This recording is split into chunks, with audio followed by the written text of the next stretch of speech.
Well, when we think of continental Europe, one picture springs to mind. Sitting in a cafe sipping coffee.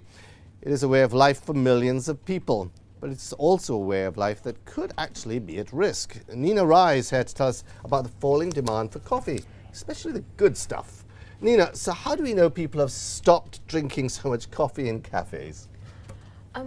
Well, basically, through our own investigative work and reports that we're getting from countries on the ground there, we're basically... It's a hard life, isn't it, wandering around the coffee cafes of Europe? Well, it wasn't me, unfortunately. It was my colleague who's looking us in Madrid. Okay, but I mean, we've also seen this in the demand for Arabica beans, isn't it? I mean, that we have seen some fluctuations. I mean, I think what we're basically seeing in Europe is,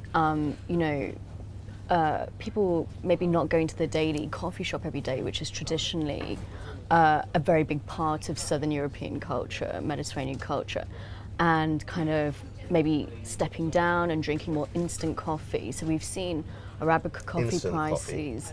Yeah, or maybe kind of drinking lower blends of coffee, so blends of coffee which have higher robust. Okay, so let's remind our viewers here, when we talk about the different beans, Arabica beans, that's the good stuff. That's what you really want your espresso made out of. Robusta, which is the other stuff, that's the sort of stuff they make instant coffee out of. Is that right? It's basically, the Robusta beans are more bitter, so it's used to make instant coffee, but it's also used in higher blends of coffee, but also to keep the blend cheaper, so it will be mixed with Arabica. Okay, so you'll take your Arabica beans, which cost a lot more, and you throw in some Robusta, and that'll bring the cost down. Exactly. And okay, but will it taste the same? Will consumers like it as much? Well, I mean, it seems to be, from what we're hearing, it seems that consumers aren't complaining about the new blends. People seem to, they seem to be liking the new blends of high Robusta. They're not saying it's more bitter or anything like that, and it doesn't seem like people are going to go back to using Arabica anytime soon.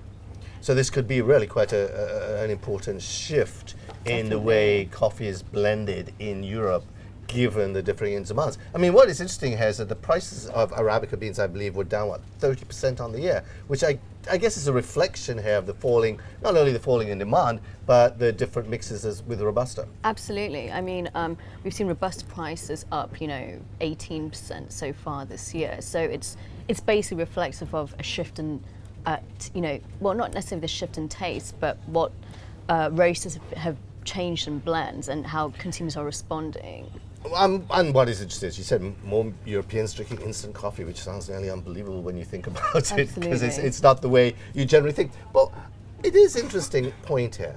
Okay, Europeans are in recession, the Eurozone, especially the southern countries, a lot of problems.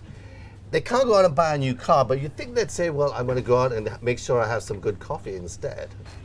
I think, as well, coffee, similar to chocolate, people often perceive these two items as recession-proof, but even the case, treats, you know. Yeah, but even the case with, it's the fact that they're still drinking coffee, but they're drinking it in a slightly different way. It's not so high-end, it's cheaper, so the demand is still there on the whole, but it's in a different way. Neena, brilliant. Thank you very much indeed. Thank you very kind of you for joining us. Thank you.